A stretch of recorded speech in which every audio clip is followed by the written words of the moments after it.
Any technique or tip that can save you and I boatloads of time is worth investigation, including using templates and cloning. Let's begin. I'd like you to imagine that you and I are at work and we've been asked to roll out 100 brand new virtual machines. Now, there's several ways we could go about that. Number one, we could do it manually, like we did in a previous nugget where we created a brand new virtual machine. It ran Linux. So we created the virtual machine, installed the operating system, customized it, and poof, it was done. So that would be one down of our new 100 and 99 to go. And I suppose if we were being paid by the hour, and we could get away with that, maybe that's the way to do it. However, time is extremely valuable, and we have some really amazing tools in a vSphere environment to help ease the pain of rolling out new machines, and allows us to do it very, very quickly. And it involves the idea of using templates like cookie cutters to create new machines from templates, and also cloning.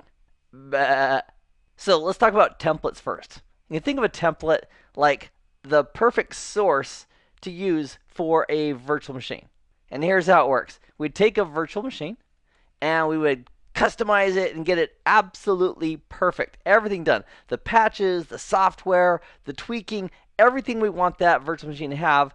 We get it perfect, and then we can go ahead and clone that over to a template.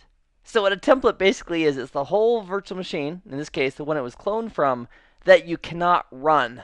And that's a good thing. We don't want our templates to be able to run, because if they could run, somebody might change something. So in this example, we created the perfect virtual machine, we cloned it over to a template, and then from this template we can create brand new VMs based on that template. So in the process of cloning, we'd have the original VM, the source VM, and the template.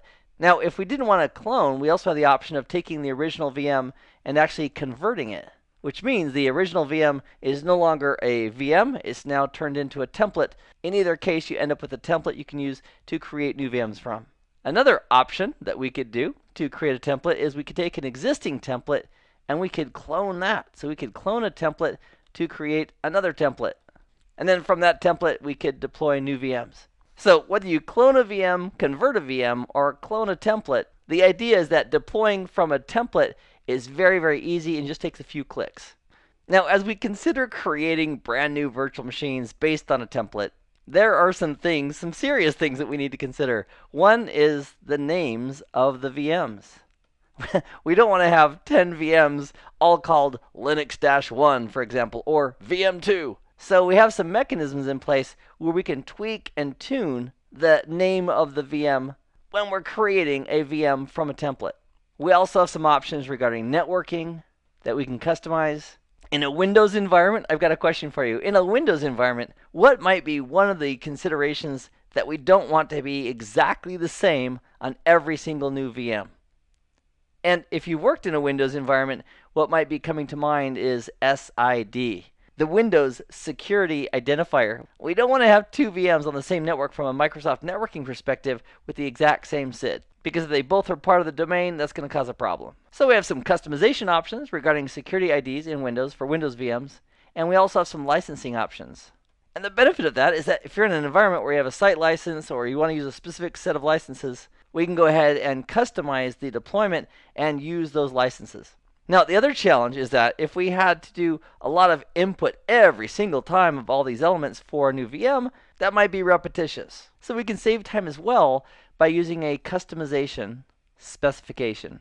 And what that basically is, doing a lot of this work ahead of time in a specification. Let's say we have a custom specification and we call it Linux Custom Spec with the settings for our Linux machines. And then we could create another custom specification and call it Microsoft Custom Spec. And then as we're creating VMs based on a template, as part of the install process, we could check the box that says we want to do customization, and then furthermore, we could select from our list of customization specifications which custom spec we want to use when we deploy the VM. For our demonstration, let's go ahead and take a VM. Let's take our Linux 1 virtual machine. Let's say it's this guy right here. And let's say that's the perfect virtual machine. So in creating a template from this quote-unquote perfect virtual machine, we could either clone it, which would leave the existing virtual machine, or we could go ahead and convert it. If you like to have the original still in place, sitting somewhere, then the cloning option would be appealing. If we don't need to have the original VM hanging around, we just want a template, then the conversion option could be chosen. So regardless of which method we use to get to the point where we have the template of this VM, before we do that process to get the template, one of the things that a lot of times happens is there will be something on this VM that we forget to check. For example, if there's a DVD drive or a CD drive and it has 3 GB on that CD/DVD ROM that's logically connected to this virtual machine, stored, for example, somewhere on the data store, with the other files supporting that virtual machine. Well, if we leave that DVD drive attached and then we create a template from it, guess what comes over? Everything, including the drive. So our template is going to be larger than maybe we intended it to be. And then when we deploy our 100 VMs, they are all going to have that DVD drive. And if it's 3 gig per virtual machine, and we have 100 virtual machines, doing the quick math here, that's 300 gigabytes of additional storage that if we weren't intending on that or we didn't want that, that would be something we could easily avoid by simply removing that media and having it not connected to that virtual machine before we go ahead and make our template. Here on DCNUG, which we're using as our management station, let's go ahead and double click on the shortcut for the vSphere web client right here. And I'm going to bring that full screen as well. And then we'll log on as the user administrator at vSphere.local and supply our lab password. And then we'll click login. So to begin here in the vSphere web client, let's go ahead and click on this icon right here, which is the VMs and templates. That just gives us a view of our data center regarding any VMs or templates that we currently have. In fact, you know what? Let's organize this a little bit more, because if we have dozens of templates and hundreds of VMs, having folders to organize those would be very nice. So let's create a couple of folders to organize our VMs and templates. So we'll right click on the Las Vegas data center, and from the drop down, we'll hover over new folder, and then it's asking us what type of folder would we like to create. And we want to create a new VM and template folder. So we'll go ahead and click on that option from the submenu. And let's name this folder VMs. How about that? And we'll click on OK. So now we have this VMs folder. It's empty. And because we are going to be creating at least one template, let's also go ahead and right click on the data center and hover over new folder. And from the submenu, select new VM and template folder one more time. And we'll call this folder templates. And click OK. Now it's not required to have these folders. It's just great for organization. So if we use the little arrows on the left of each of those folders to expand them, we can see that they're empty. And if we want to move stuff around, we can simply move our VMs into that VMs folder. So if we can just click and drag the Linux-1, and we'll click and drag it. And anytime we have that little green plus symbol, that indicates, hey, you can drop it here. So we'll do it. And that puts our Linux 1 virtual machine logically in that VMs folder. And we'll also move our vCenter server VM into that folder by clicking on the VM and dragging and dropping it over to the VMs folder. Fantastic. So we've got 2 VMs in our VMs folder, and we don't have any templates yet. So before we convert, which is what I'd like to do in this demonstration, before we convert this Linux-1 virtual machine into a template, we definitely want to go ahead and remove any media from the logically attached CD/DVD drive. Now currently, with Linux 1 selected and on the Summary tab, here under VM Hardware, it shows that the CD/DVD drive is disconnected, but it's also showing the network adapter is disconnected, and that's because this VM is currently not running. If it was running, it would show us that it was connected to the network. It would also show us that it's connected to a DVD. So what we're going to do is we're going to right-click on this virtual machine, Linux-1, here in the Navigator pane, and from the drop-down, we're going to select Edit Settings. From here, we'll select Virtual Hardware. It is selected by default when we open this window. And then next to the CD/DVD drive 1, currently we have a data store ISO file. By hovering over it, it shows us what that image is. So I'm going to use the drop-down. Instead of saying an ISO image, I'm going to go ahead and say Client Device. And additionally, by default, that client device is not going to be connected at power on, which is perfect. And we'll click on OK. Now, additionally, if there was tweaks and tunes we wanted for this virtual machine before we convert it to a template, we would power it on, make all those changes, and then power it off before we convert it from a VM to a template. Now, if we were going to clone it from a VM to a template, the actual VM could be on or off. But if we're doing the conversion, the VM has to be off. So let's presume for this demonstration that Linux 1 is exactly how we want it now. And what we'll do is we'll right-click on Linux-1. And from the drop-down, we'll hover over Template. And it's from here we can specify Convert to Template. So we'll go ahead and click on Convert to Template. It's asking us to confirm. We'll click on yes, and then if we click on recent tasks down here, it indicates that it just finished. So mark virtual machine as template, and really what it did, it took the VMX configuration file and it renamed it to indicate that it's a template and not a normal VM that can be run. So let me go ahead and minimize back the recent tasks. And if we click on this Linux 1 template, see the icon changed? And let's also drag and drop it into the templates folder for organizational purposes. So now we have our template in the templates folder, and we have our vCenter server appliance in the VMs folder. And with Linux-1 selected, if we click on the Data Store tab up here in the top, when we deployed Linux 1 as a real boy, as a real VM, several nuggets ago, we chose the local data store on ESXi2 to be the home for those files. So it didn't change the home for the files. They're still there. And if we look at those files, and we'll do so by clicking on the ESXi2 data store, and what that did was it took us to the storage view with ESXi2 selected, and it put us on the Files tab for that data store. So from here, if we click on the Linux 1 folder, and we look at the files, check this out. Here is linux-1.vmtx. So it inserted the T there, so instead of a .vmx, it's the vmtx, which indicates it's a template. So our next step is to create a virtual machine from that template. So to do so, we can simply click on this icon here for the VMs and templates. We can find the template, there it is in the templates folder, called Linux-1, and the icon again represents this is the template, and we could right click, and from the drop down, we're going to select new VM from this template. Now we also have the option here of convert this to a virtual machine, and the question might come up, why would we do that? Well, let's say that there's some additional tweak or a new patch or something else that we wanted to incorporate into a template. Well, we can't modify the template itself, so what we'd have to do to apply a patch to the guest operating system is we can convert it to a virtual machine, run the virtual machine, make the changes, and when it's all perfect, we could then convert it back to a template.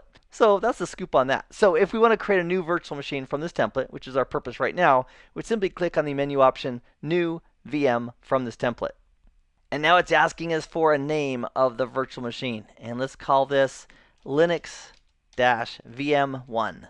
And it's asking us where we want to put it. If we wanted to put the new VM that we're creating right in the data center, we could, but check this out. If we expand that, because we have some folders, including the VMs folder, we can select that, and then the new VM will be placed in that folder. So we'll click Next to continue. Now it's asking, hey, what's the compute resource you want to use as the host for this new VM? And you know who we haven't really used yet? It's good old ESXi3. So I'm going to click on ESXi3.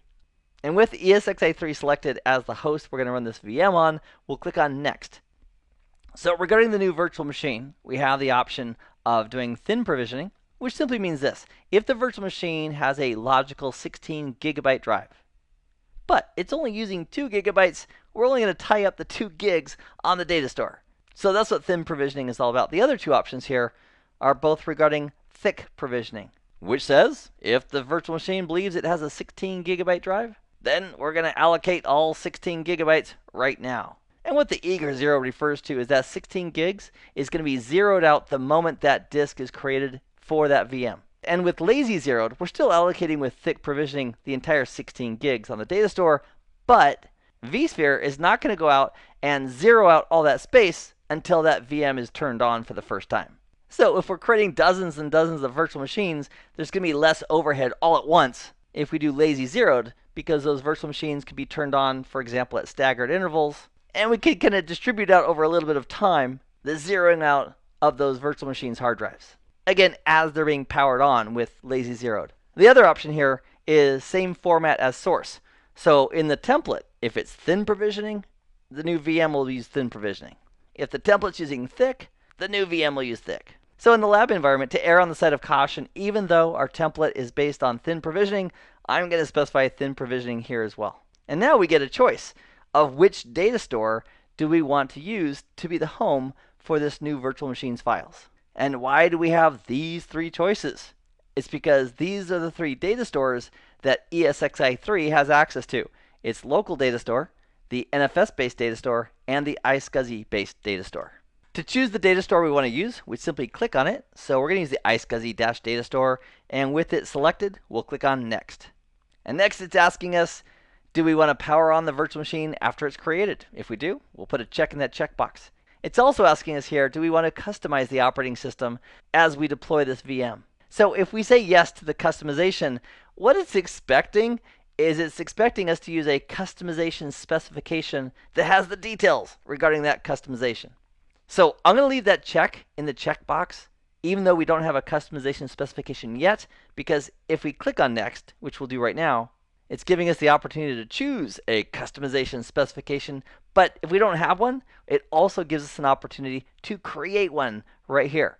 So we can click on the Create icon right here to create a new specification, and that'll open up the wizard for us to create that. Now, actually, what's happening when we click here, it's going to go ahead and minimize this window back to our work in progress. It'll open up the customization wizard, let us do that work, and when we're done, it'll take us back to this current spot. So that's what's happening behind the scenes. So we'll go ahead and click on the icon for Create a New Specification.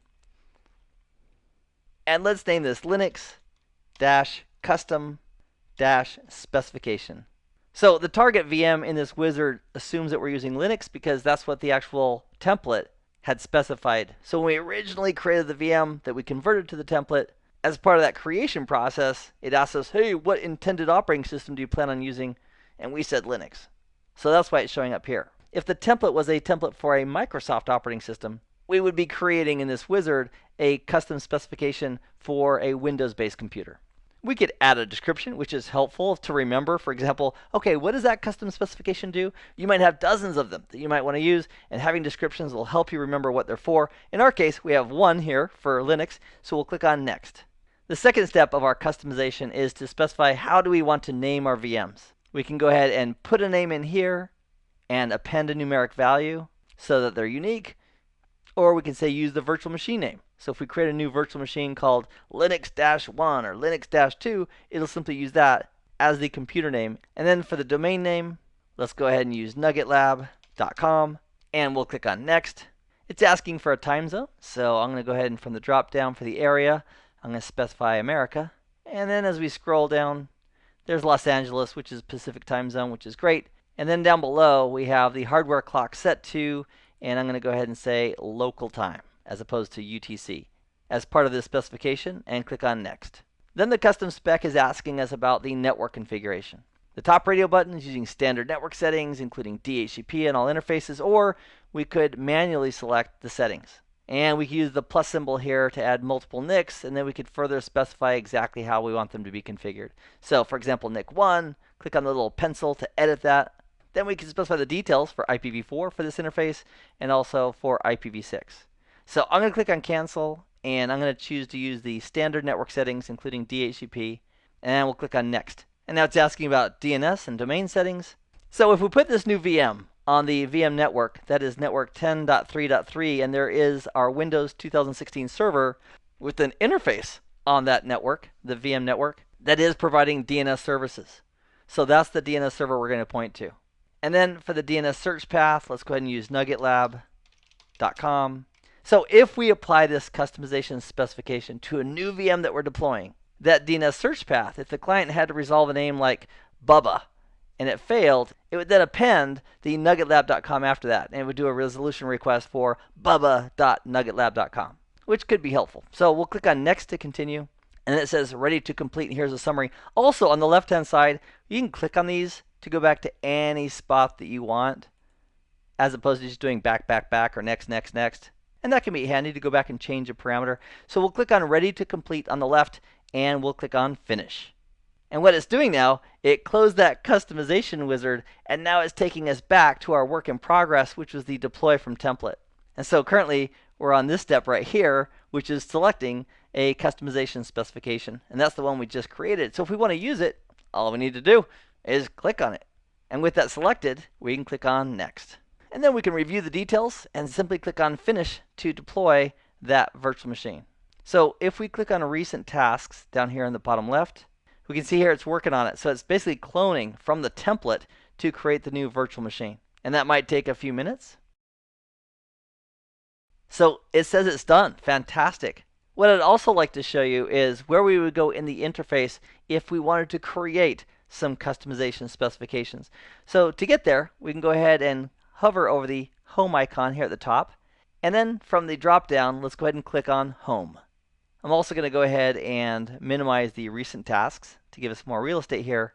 And then here on the Home tab, we have this icon here for Customization Specification Manager, and that's where we would go to create additional customization specifications. So if we click on that, there's our Linux specification. We could go ahead and edit it. We could also go ahead and create additional customization specifications, including some for Windows, that we could then go ahead and use as we deploy virtual machines. So let's go back. We could use the back option here in Navigator, which is convenient. We can select recent objects to go to one of our previous objects, or we could hover over the home icon again, go ahead and then click on VMs and templates, for example, and it would take us right there. So we'll click on VMs and templates. It took us to the VMs and templates tab. And currently on that template, we have the data stores tab opened up because that's where we left it. We can also see here in our VMs folder that we have our Linux-VM1 machine. It's currently running because we said we wanted to automatically start it, and it applied the customization specification to it. And one thing that you definitely want to be aware of is whether it's Linux or Windows, when that machine first powers up, you want to leave it alone for several minutes because it may have to reboot multiple times as it applies those changes. And that's significantly more important with Windows, especially if it's changing SIDs or joining domains or doing other elements that it needs to do. It may require multiple reboots. So the first time you power on a machine, don't jump in there and start doing a lot of work, because it may not be done applying all the information from the customization specification as instructed. So I and many others have discovered that a lot of frustration can be avoided by simply giving a brand new virtual machine you've powered on for the first time several minutes to do the customization before we log on to it and start looking at the details of that virtual machine. So it's been a few minutes. Let's go ahead and click on the Linux-VM. So there's a little image of what the screen looks like. Here's the IP address, 10.33.102. It's got VMware Tools running, and that's because the template had VMware Tools as part of it. It's on the new-VM network, again, courtesy of the template being on that. There's no CD/DVD attached, and that's because we removed it from the VM before we converted that VM to a template. The host is ESXi3, and the data store being used is the iSCSI data store. So if we wanted to jump over there and just verify it, we could click on this icon here. That would get us over to a console. And then if we click on the little mouse in the upper left-hand corner, and let's go ahead and bring up Terminal Emulator. And I'm going to click on the little plus symbol right here to maximize that. Let's go ahead and do an NSLOOKUP VMware.com. So NSLOOKUP is a fantastic tool. There's the DNS server we use, 10.33.100. We made the DNS request on UDP port 53. And we got the IP address for VMware.com back from our DNS server. So our DNS server, our internal one, went out to the external DNS server world, got the information, cached it, and fed it back to the client. Also, if we did a ping out to VMware.com and pressed enter, this is also going to verify not only name resolution is working, but also connectivity. So I'm going to do a Control-C to go ahead and stop the ping. And that, my friend, is how simple and easy it is to deploy a virtual machine from a template. And so I'm going to press F11 to exit full screen mode, go back to the vSphere client, and let's deploy one more virtual machine from that template. So we'll right-click on Linux-1, the template. From the drop-down, we'll go ahead and specify we want a new VM from this template. We'll call it Linux-VM2. We'll go ahead and place it inside the folder called VMs. Click on Next. Let's go ahead and host this second one on ESXi2. Click on Next. For the format, let's go ahead and use thin provisioning. And to mix this up, let's specify the NFS data store as the data store to use for this VM's files. And click on Next. Let's power on the machine after it's created, and also do the customization specification. Click on Next.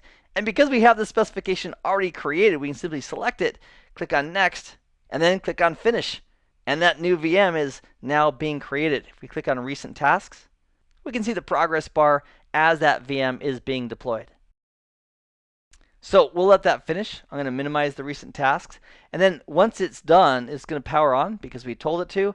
And again, I would recommend you give it 2 or 3 minutes so it can do any reboots it needs to as it applies the customization specification. Now, as it's being built, we might have some messages like this. There's no network assigned to this virtual machine. But have no fear. Once it's done, it'll be a functioning VM in our vSphere environment. And just to make sure, I'm going to go back to recent tasks and make sure that we're still getting progress here in the creation of that virtual machine based on the template.